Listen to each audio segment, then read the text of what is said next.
All right. Basketball Guru back with you. I know there's actually someone on YouTube named Basketball Guru, so I'm not claiming that name. I'm just saying we talk hoops around here. Pretty good basketball games on tonight. We had 3 NBA games and 2 Final Four games to get into. Let's start with the NBA because again, I know all of you guys are here for March Madness, so I might give some time for a person or two to come in here. Again, I had no time to work on my video today, so don't expect that Captain America video to come out super soon. It might not even come out till Tuesday or Wednesday because I've just been working on homework, trying to finalize some things. But yeah, Grizzlies, Pistons to start it off. I knew this was going to be a good game. Turned out to be. Desmond Bain scores 38 in the Grizzlies' 6-point victory over the Pistons. Desmond Bain, amazing scoring, and Zach Edey having his greatest rebounding game of his career so far with 21 rebounds. That is a very valuable big man for this Grizzlies' future. Again, if you're just clicking on and you're wondering why I'm talking NBA, there were close games in the NBA too. I know you guys want me to just talk about March Madness the whole time, but there were some good NBA games as well. You know, Isaiah Stewart, obviously being a defensive presence for the Pistons, proved to be tough. Very good basketball. Cade Cunningham offensively obviously just gets through defense with ease. But you look at the Grizzlies, really good performances. 27 points, 11 rebounds for Jaren Jackson Jr., 38 points for Desmond Bain. Kind of hard to beat those guys. Take them off the top. 21 rebounds for Zach Edey as well. So that's incredible. You look at the Pistons, 18 points, 11 rebounds for Oscar Thompson. Man, I've been loving the Thompson twins lately. 25 points out of Cade Cunningham. He shot 33% from three. Tim Hardaway Jr. definitely struggled in this game, only shooting 20% from the field. And they have Malik Beasley, and they definitely made that adjustment off the bench, just kind of playing him a little more. But honestly, I don't know if neither of those guys played super well, but Malik Beasley slightly better, I guess. So that's what they did. They made the adjustment. So it's not like, they're making rotational errors. I think the Pistons are doing just fine in that market, but yeah, I think the Grizzlies are just a really good fucking basketball team as well. So there you have it. Moving on to the Timberwolves and the 76ers. Anthony Edwards and Rudy Gobert power the Timberwolves to a 5-point win over the struggling 76ers. This has been a trend for the 76ers all year, very much struggling. Great scoring for Anthony Edwards and Rudy Gobert. Rudy Gobert as well, just being a fantastic rebounder for this team. 5 straight games the Timberwolves have won. They're looking really good. Them and the Grizzlies are kind of battling for some spots. There's only like 4 more games left in the NBA season, and this coming week is the last week of NBA action. They get the victory.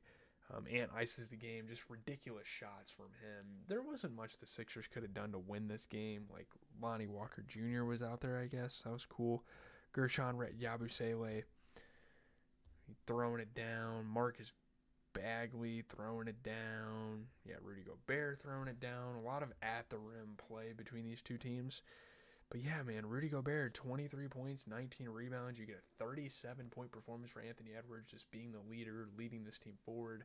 I'm kind of skimming over these games because I'm not as interested in them. But, you talk about the Sixers. You get a 28-point game for Quentin Grimes, who shot 60% from three. He's continuing to play phenomenal for this team. Really not much other than that. Again, Adam Bona, I have to give him credit. I know that name is crazy. He only shot 40% from the field, though. But Adam Bona, pretty solid big man for them. Like, he can grab rebounds, but he is no Joel Embiid. And they had a lot of guys off the bench. And they gave minutes to guys like Lonnie Walker for sure. But I think, Marcus Bagley, Colin Castleton, Jalen Hood-Schifino definitely deserve some more minutes. Definitely deserve more minutes over a guy like Adam Bona. Yeah. Hood-Schifino actually has been playing pretty decent. Like, he's finally finding some sort of rotation with this team. Marcus, is that Marvin? Yeah, Marcus Bagley. I don't know if that was Marvin's brother. I know Marvin is on the Kings. No, he's not. He was drafted there. Who's he on right now? The Pistons, was it? Or the Magic, or one of those two? So, yeah, again, there's a lot of people you could have played over Adam Bona. He just didn't have the greatest performance in the world. Again, they adjusted with Lonnie Walker, but other guys definitely should have got playing time. We're going to move on to the Bucks and the Heat, which actually went to overtime. Giannis Antetokounmpo's second straight triple-double lifts the Bucks over the Heat in overtime. They win by 6. Giannis Antetokounmpo continuing to have an extremely underrated basketball season. Holy fucking shit. The dude does it all. Scores, rebounds, even play makes and passes. That's a part of his game he's really elevated recently. Just at such a high level, and obviously KPJ being a very good complementary scorer in the wake of the whole thrombosis thing with Damian Lillard. And yeah, overtime game, go ahead slams for Giannis in overtime. Just super impactful minutes. And again, Giannis never gets talked about as kind of like that anomaly, that third MVP candidate, just because Jokic and Shea are obviously having like historic seasons. But it just makes for great basketball every time. And, Brook Lopez being a big man, getting to the rim. Yeah, KPJ is a bucket, dude. I love him. Brook Lopez actually sent it to overtime originally, so that's cool. I love seeing KPJ play like this. That's amazing. 36 points, 10 assists, and 15 rebounds for Giannis, though. Incredible performance. 24 points and 12 rebounds for KPJ. Made both of his threes. Ended up shooting 50% on the night. Again, he's a great offensive player. I saw it ever since he was on Houston. He showed some flashes in LA. And now he's here in Milwaukee, and he's great. I really like this Bucks team. Like, obviously, they're kind of hindered by the fact that Damian Lillard isn't back, and I don't know if he's going to play for the rest of the season. I mean, thrombosis is pretty serious, but I don't know, man. I still like the team a lot. You look at the Heat, 31 points, 12 rebounds for Bam Adebayo. He's been turning it up recently. You get a 24-point performance for Alec Burks, 12 points, 14 rebounds off the bench for Kyle Anderson, who shot 50%, and you get 20 points for Davion Mitchell. Pele Larson, he had some stretches with the team that looked really good, but I don't know. He hasn't been looking the greatest recently. And to an extent, Davion Mitchell was definitely picking up some minutes for him off the bench, but Kyle Anderson is a seasoned vet. He has been around for a while. Why not give the man some more minutes? And they just kind of failed to do that. I think Kyle Anderson, with the minutes he was given, played really, really efficient, and Pele Larson just kind of went out there and had a shitter. So there you go. I don't know. I guess, Tyler Hero being hurt definitely hurts the team. They didn't have Wiggins. All those guys, Jaime Jaquez, didn't play, I guess. I don't know. Who knows what's happening with the Heat? They're in a very weird spot for their franchise. Yeah. I guess we could start looking at the playoff pictures, but I don't know. I guess I'll start naming teams that clinch spots through the video. Tomorrow the Lakers are playing the Thunder at 2:30. Obviously no March Madness, so we can focus on that a little bit more. You get the Pacers playing the Nuggets. You get the Rockets playing the Warriors. I think there's definitely some potential tomorrow. There is a lot of games on tomorrow. I know the NBA is probably taking advantage of March Madness, taking a day off before the national championship. But yeah, man. Speaking of March Madness, we had two really good Final Four games, and I am not surprised in the slightest. I knew these games were going to be incredible. We are going to start with Florida and Auburn. Florida is definitely a team I wanted to see go far in their tournament. Now, did I originally have them going far in my bracket? No. I mean, they shocked me, though, and especially Walter Clayton, as that man's draft stock is just we might see him in the top 20s in the first round. I wouldn't be surprised if a team takes a risk in the lottery. I mean, obviously there's some great options coming into the draft class this year, but dude, Walter Clayton has really shown something. Leads Florida to the NCAA title game, scored 30 points in a 6-point victory over the SEC rival Auburn. Nothing is more bittersweet than beating a conference rival in the Final Four. That is incredible. Walter Clayton Jr. just having an NCAA tournament run for the ages. One more time, though. You get to the national championship and you need Walter Clayton to just show up again. One more game, man. Thomas Howell hit some very clutch shots and, very tough ones at that. And the crowd was getting hyped. Yeah, Walter Clayton is just, wow. Like 4 defenders surrounding him. He just goes up and either shoots a 3, hits a layup. The guy is offense, just automatically. Elijah Martin had one of the better dunks I've seen the entire tournament. Johnny Broom threw it down on someone. That was pretty cool. Alley-oop slams and whatnot. Really good basketball here. There's some good basketball going on. Again, Elijah Martin just dunking it down, being a slasher, using his athleticism. But it's the Walter Clayton show. I mean, I'm not going to sugarcoat things. 34 points for the man and a fucking tournament game in 35 minutes of basketball. Unheard of. And he was shooting efficiently as well. So, you look at the Auburn Tigers, really not a bad game, but they could have played better. Obviously, they had Johnny Broom, Baker Mazzara, Jones. I do think, Marcus Kelly, or Miles Kelly, sorry, could have played a little bit better. He only shot 30% from the field.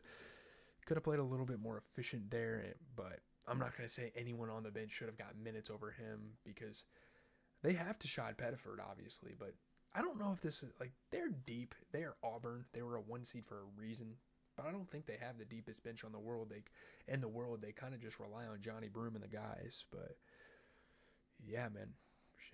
Shouts out Florida for getting the win. Again, Elijah Martin and Tommy Howe just kind of coming up big and winning the basketball game for him. This next game, man, I am fucking in shock. I did not. This is damn near more surprising than some of the upsets that happened in the first round. Honestly, the McNeese one wasn't that surprising either. Houston beating Duke, this was crazy. I never thought this would have happened. I didn't necessarily think that Duke was going to dominate this game, but wow. Houston rallies to beat Duke by 3 in the Final Four. They advance to face Florida for the NCAA title. Sorry, guys. Fee Slamma Jamma already taken. How about something simple like the comeback kids? Duke was up by 7 points with under a minute and a half left to go of basketball. Houston just thugged it the fuck out. Yeah, very chaotic ending. Duke and Cooper Flag kind of falling short there. Pretty disappointing. Duke has had plenty of shortcomings in the tournaments over the years. You've seen the Zion Williamson failures with him, RJ, and Cam. Looking back, that team is so fucking insane. But man, this team was supposed to do it. This is one of the, even for how prestigious of a school basketball-wise that Duke is, this is one of the craziest years, one of the biggest years they've ever had in school history. Joseph Tugler, wow, had some nasty dunks. Cooper Flag played very well on both ends of the court. I'm not going to sit here and blame him. Obviously, he missed the game winner, but it's Cooper Flag, and he killed it all season, throwing it down, hitting tough shots. But man, this was Duke's year. They only lost 4 games the entire season. I don't even know what that win percentage would be. I'm not going to calculate it either. Looking at the Houston Cougars, 11 points, 12 rebounds for Jawan Roberts. I knew that guy would show up big. LJ Cryer's a great basketball player too. Just such a good offensive player. 26 points off of 67% three-point shooting. And even Emmanuel Sharp going out there and playing pretty well. Those 3 guys are very important. And this team's so stacked, dude. I'm excited to watch this national championship game. I really would have liked, honestly, to see Duke in it, but yeah, man, 27 points for Cooper Flag off of 75% three-point shooting. And Con Knuppel did all he could. He shot 60% from 3, but the big draft pick, the Kaman Malik, the big guy that everyone is hyping up, didn't quite. I mean, he shot 50%. He had a couple shots, but the foul trouble killed this team this game, and you cannot have that. You can't have that in the Final Four, man. It kind of hindered them there. I'm not going to even say that a lot of people could have came off the bench for him because, honestly, Duke has their starters, and it's not like that's it because it's Duke. It's one of the biggest basketball schools in the country, but sheesh. I don't know. Florida-Houston. It's going to be an incredible national championship game coming at you in 2 days. Again, tomorrow will be NBA only, and then Monday, if the national championship game is good, I will cover it alongside NBA. If not, I'm not going to. Leave a like, comment, subscribe. I'm out. Again, I'm sorry I haven't been working on videos lately. It's not even that I'm really enjoying my weekend because I still have homework every single day. Just kind of taking it one day at a time. I stream during the weekends. That's when you guys get your live stream content. And I play Roblox and all sorts of different games like that. So GZTV Live on Twitch, all lowercase. Check that out.